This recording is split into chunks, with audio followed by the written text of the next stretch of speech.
Thanksgiving dinner at the Cole house, a tradition of forced smiles and quiet tension.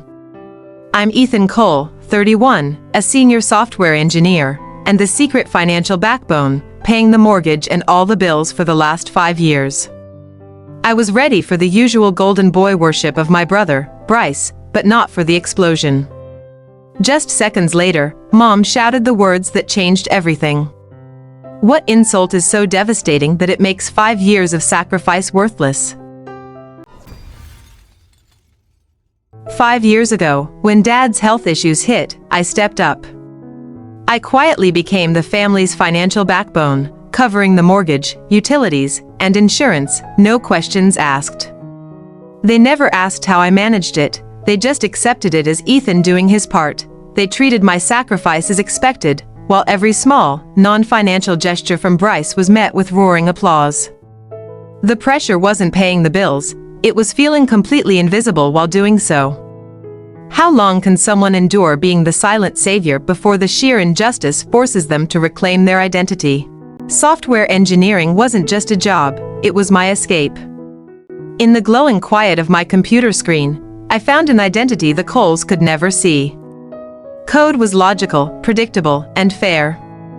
My worth wasn't measured by my ability to charm or fix family drama, it was measured by results. Here, I was seen. But how does the golden child's mother react when the quiet son starts defining his self-worth outside of her control? Every family gathering brought the same script. When I mentioned my promotion, Mom, Martha, would wave it off as lonely computer work, implying it lacked the prestige of real success. Her voice would sharpen with a dismissive edge, suggesting that my contribution was mechanical, not meaningful. Yet, she'd spend the next 10 minutes bragging about Bryce's latest sale, praising his leadership and people skills. The message was clear, my achievements were numerical liabilities, while Bryce's superficial charm was a celebrated family asset. If you're silent, critical support is dismissed as less valuable than a flashy job title. How long until you stop offering that support entirely? While Bryce was at the golf course networking, I was logging 20-hour weeks. Flashbacks of my reality, late nights debugging code, the silent glow of my monitor, and the grim necessity of wiring money at 2 a.m. to avoid a penalty fee on the mortgage they never knew I was covering. I never once asked for a thank you. I just needed my sacrifices not to be ridiculed. But even my sheer, brutal consistency was entirely invisible to them.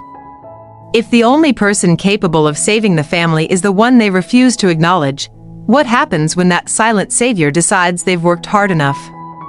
It wasn't just dismissal, it was calculated comparison. Bryce has charisma, Ethan. He connects with people, Mom would sigh, completely ignoring the fact that my 6-figure salary, built on merit, was paying for the roof over her head. Bryce's potential was always the celebrated benchmark.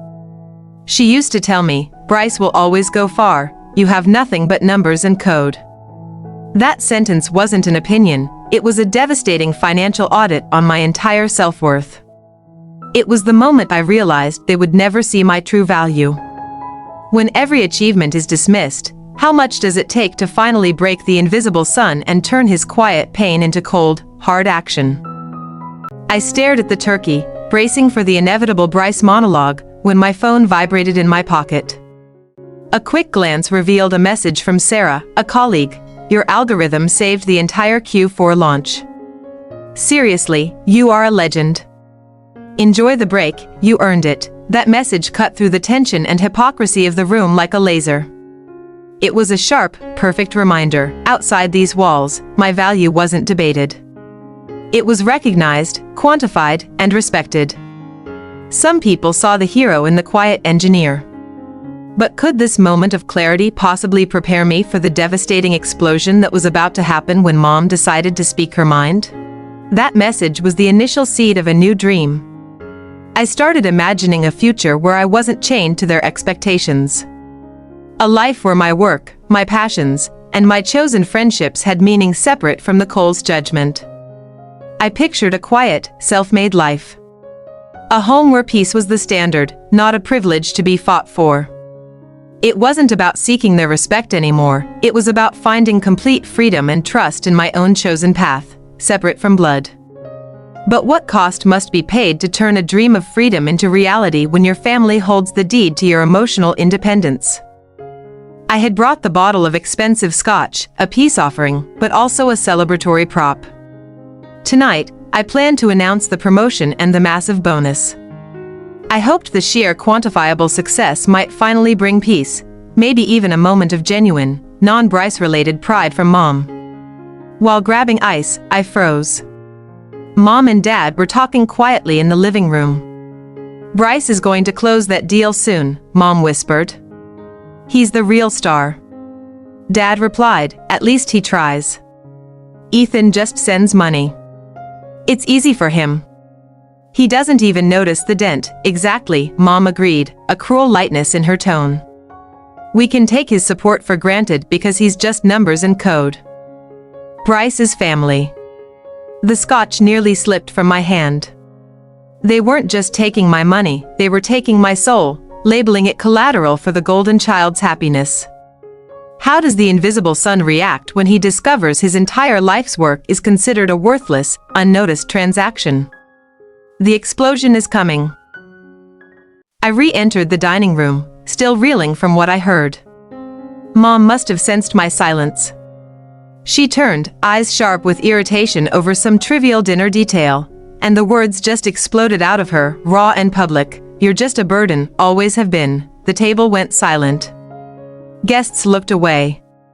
Dad and Bryce said nothing. They let it hang in the air, a final, devastating verdict on 5 years of secret sacrifice. The silence confirmed it. My own flesh and blood had audited my existence and deemed me a liability, not an asset. In that moment, the weight was gone. My life became crystal clear. I didn't yell. I didn't fight back. I put the scotch down quietly, turned around, and walked away. The audit was complete. The transaction was over. But what happens to a golden family when the invisible burden they tossed aside quietly withdraws 5 years of financial support? The fallout will be total. I drove away that night not with sadness, but with a terrifying clarity. The emotional transaction was done. There was no pain left, only the cold, hard certainty that I was finally free. I chose self-reliance over family obligation. My first act of freedom was the simplest, yet the most powerful, a permanent, clean break. The next morning, I logged into every single banking and investment account, and revoked every single access permission they had. No more automatic transfers for the mortgage, no more utility bill payments. The financial lifeline that had supported their golden facade for 5 years was severed, immediately and silently. I sent a single, terse email to Mom and Dad, stating, "Financial support has ceased. You are now solely responsible for your outstanding liabilities." No explanation, no argument. Just a simple, undebatable statement of fact. The silence after pressing send was deafening, the quietest revenge. The first cracks appeared 2 days later. The bank called them about the missed mortgage payment. Then, Dad's overdue property taxes, which I always covered, were filed publicly. The countdown to their collapse had officially begun. But what about Bryce, the golden child?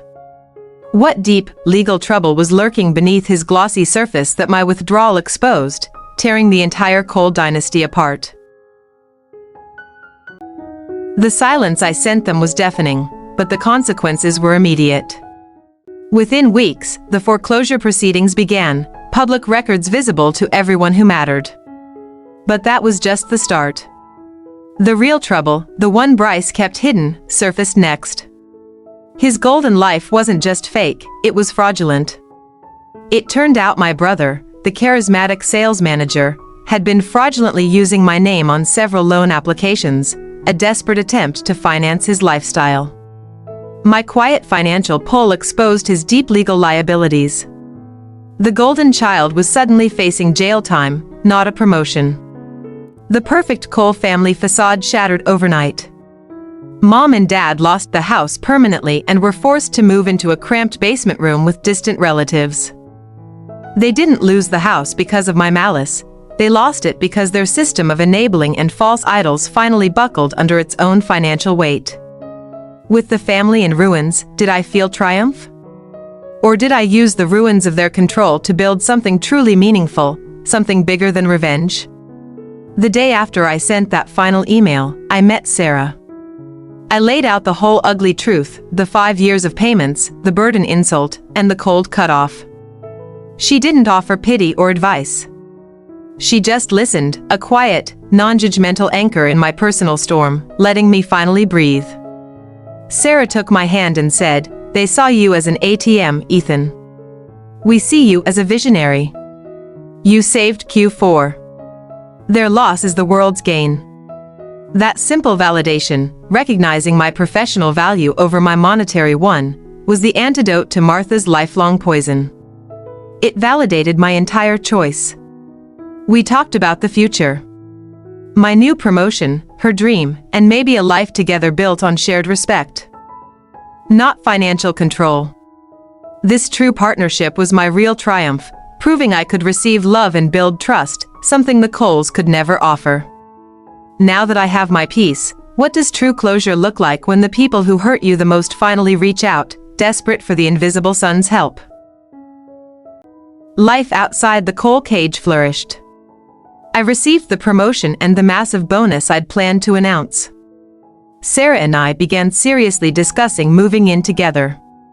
My career finally felt like mine, driven by passion and talent, not merely by the necessity of covering family debt.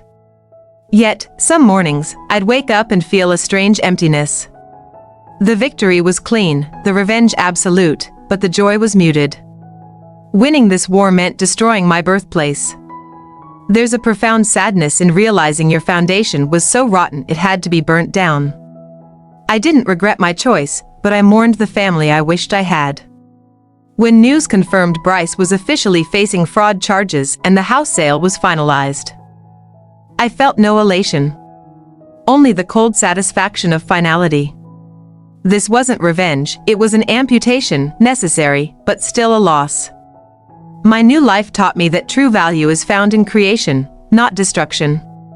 My coding, my relationship with Sarah, my personal peace, these were the true assets, far more stable than the unstable, conditional love of the Coles.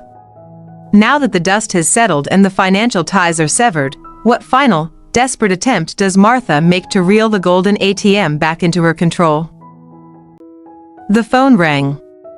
It was Mom. Her voice wasn't sharp, it was broken, a sound I hadn't heard since childhood. "Jeanette, please. We have nowhere to go. The auction, the house is gone. I need my daughter. I need you." I remained silent, allowing her desperation to fill the void. I stared at the mountains, my coffee getting cold. "Mom, you made your choices. I am not responsible for your outstanding liabilities. I already sent you my final statement." Her sobbing intensified. "But we're family. Where is your loyalty? Where is your heart, Jeanette?" Then the true confession slipped out, a raw, toxic admission. "That $200,000 we took from your account? We needed it for Karen's app venture. We thought it was our best investment. She promised us a cut, enough to cover Dad's tax problem. And what did Karen do, Mom? The truth, the app was a scam. The $200,000 was spent on lavish parties and fraudulent marketing. Karen was already bankrupt, hiding from investors. The golden child was totally exposed. "I told you you were a burden because Karen told me to," Mom choked out. "She said you'd give us the money easier if you felt guilty. She set you up, Jeanette. We all did." The insult wasn't random, it was a targeted, weaponized psychological attack. "But you have your bonus. You can still save us. Just write a check, Jeanette. For your sister's sake." Her desperation had curdled into pure, demanding entitlement. It was the final echo of the dynamic I had paid everything to escape. I took a deep breath. No is a complete sentence, Mom. I learned that from a client whose family dynamics echoed ours. I am no longer your communal resource. Good luck. I pressed end call, cutting the final thread. The silence returned, this time not heavy, but sustained and profound. The smile that crossed my face reflected something I'd forgotten existed, peace. I was responsible only for my own life, built on competence and respect, not debt and deceit. Have you ever had to choose between family expectations and your own well-being? What would you have done in my position? Tell us your thoughts in the comments below. The silence now is different. It's not the tense silence of a holiday dinner, nor the deafening quiet after an argument. It is a genuine, earned peace. The constant anxiety that had been my background noise for years is finally gone. I can breathe fully without calculating the next expense I have to cover.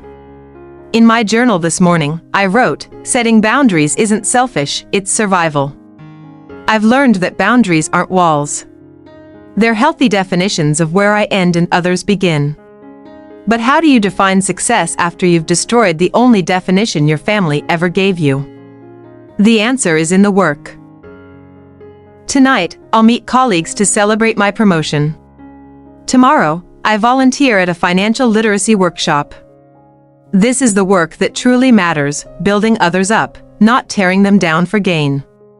I'm using skills I learned the hard way for good. The coordinator paired me with a young woman whose family dynamics tragically echoed my own, parents who viewed her paycheck as a communal resource. I saw my younger, anxious self, trapped by manufactured guilt and financial expectation. The feeling was chillingly familiar. You can say no without explaining why, I told her, recalling my own pivotal moment. No is a complete sentence. Seeing her face light up with that simple realization was more valuable than any bonus check or family acceptance I ever sought from the Coles. My phone pinged again. An email notification about my parents' house being sold at auction last week. I felt a brief pang. Memories of childhood birthdays flickered, but no regret. That chapter is closed, legally and emotionally. The final cord was cut. This new life is the final proof. My value is competence and respect, not debt. I am happy to be an asset to the world, not a liability to my family. But what is the last, manipulative word from the family you left behind? And how does Jeanette handle the very final, very personal sting? The phone rings again. It's Mom, launching into her weekly update on Grand Rapids gossip. You won't believe what happened at Miller's Grocery, she starts. She's talking about people I once knew, events that were once life or death drama. I laugh genuinely. That world is not mine anymore. As we chat, I watch the sun climb higher over the mountains, coffee warm in my hand. The distance isn't just geographical, it's psychological. Their chaos is now just background noise, irrelevant small-town news. The smile that crosses my face reflects something I'd forgotten existed, sustained peace. Not the temporary relief of solving someone else's crisis, but the quiet of being responsible only for my own life. Have you ever had to choose between family expectations and your own well-being? What would you have done in Jeanette's position? Tell us your thoughts in the comments below. I spent years defining my worth by how much I could give away. I was the silent, obedient checkbook, the family's invisible asset, always apologizing for my existence. That person, anxious and compliant, no longer exists. I traded my identity as a burden for the clarity of control. Taking back control wasn't just about revoking access to bank accounts. It was about choosing my own expenses, whether that was a new car or, more importantly, choosing where my emotional energy goes. My time, my money, my focus, they are fiercely mine now. Freedom is realizing the chaos I left behind was never my prison, my own inability to say no was. My parents and sister may have lost their house, but they remain trapped by their own toxic expectations. I escaped. That psychological liberation is the true, final victory. This story isn't just about revenge. It's a powerful reminder that reclaiming your financial life is often the first, necessary step to reclaiming your whole life. If my story resonated with you, hit that like button and share your own experience below. Until next time, remember, your financial freedom is your personal peace. The silence was broken by fury. Mom's first call arrived the day after the auction. You did this. You let them take the house. You could have stopped it.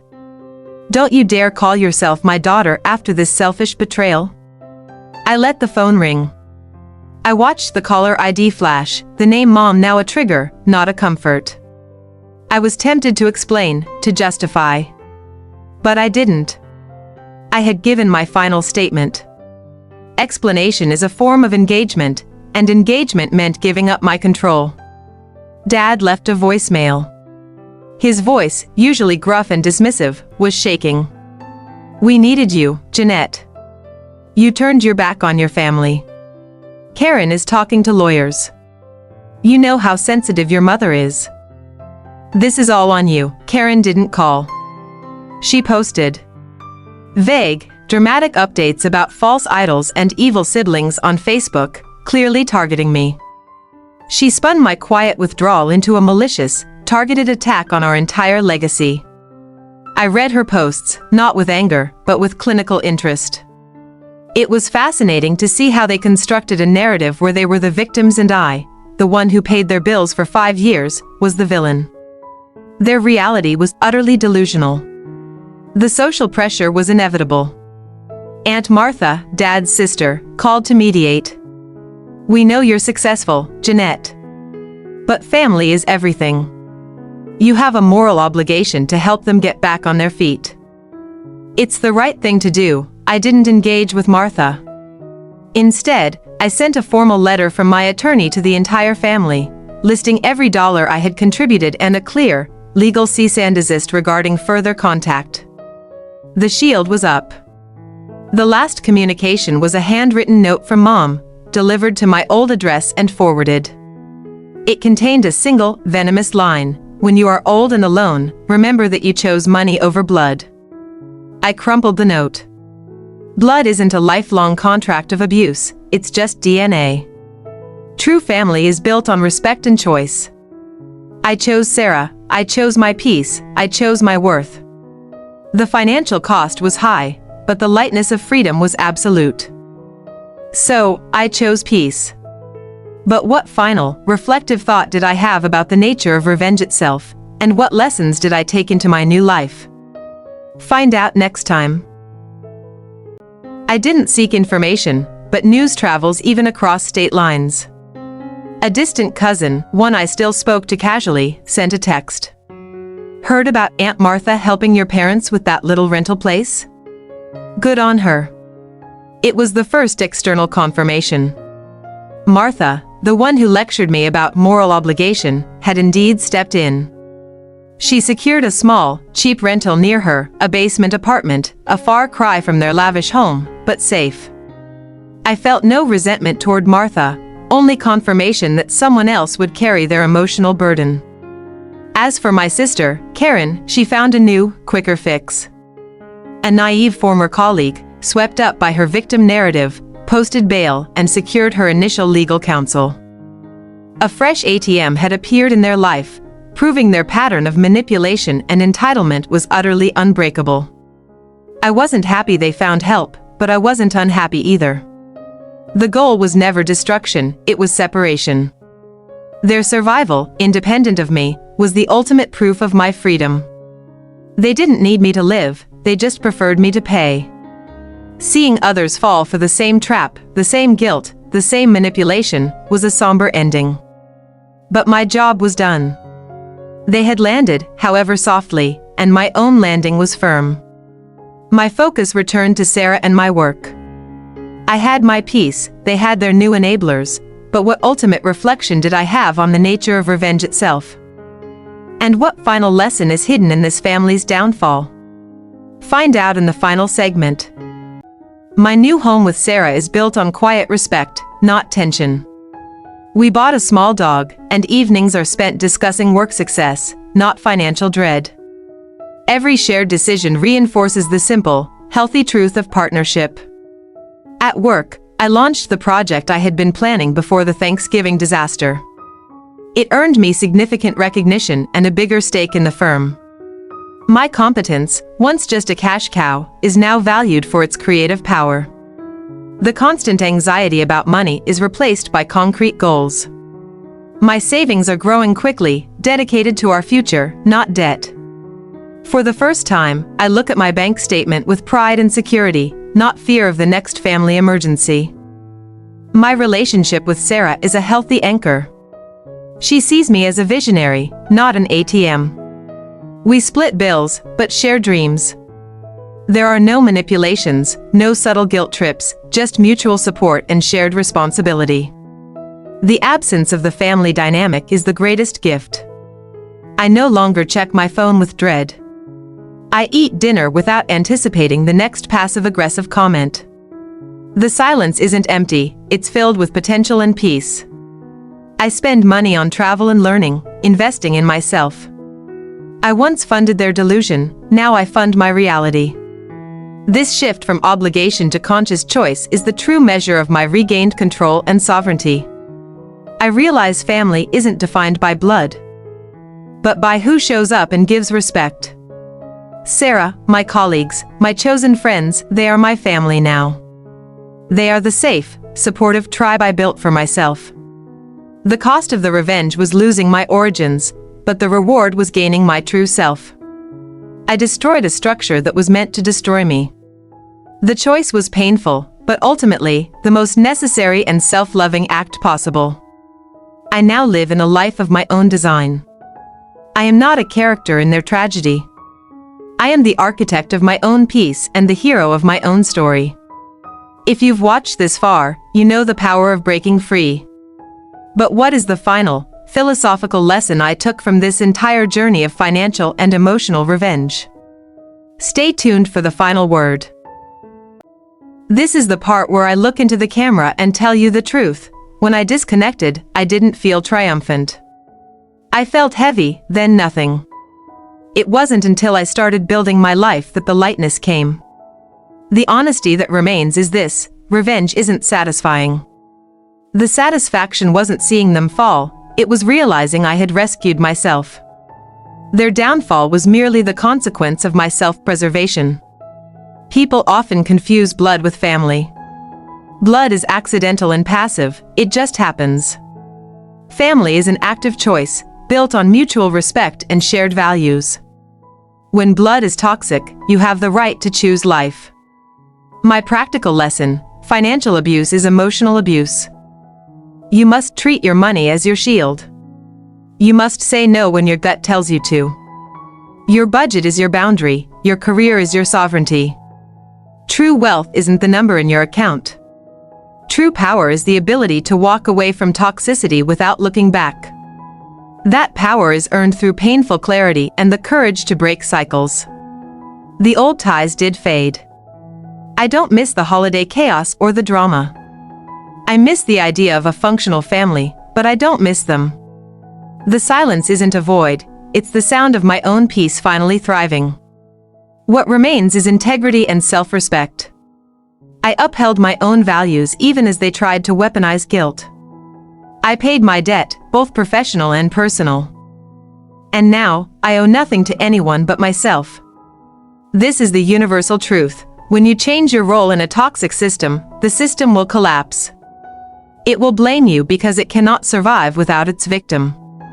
But your survival is non-negotiable. So, here's my final word on family revenge: it's not about them, it's about you. It's self-rescue, rebranded. It's a year later. My alarm goes off and I don't feel the familiar punch of dread.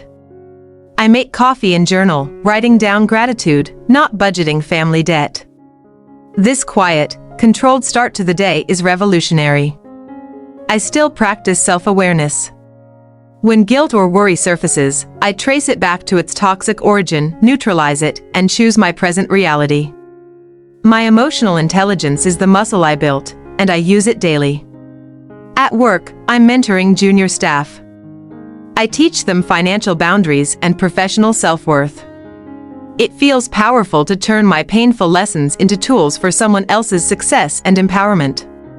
With Sarah, arguments are discussions, not wars.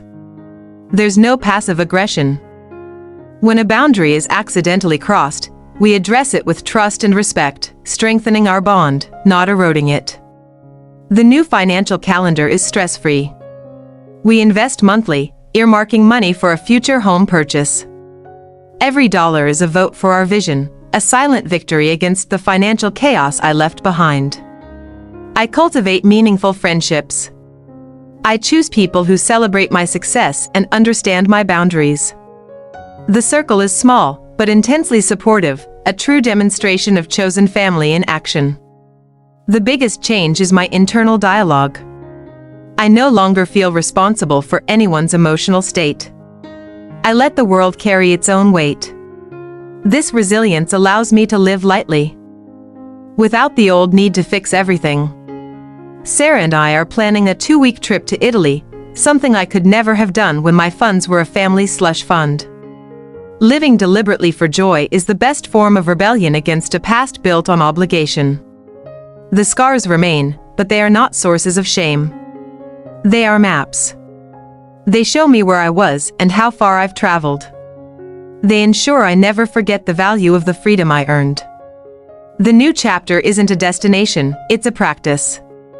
It's the conscious act of choosing peace over performance every single day.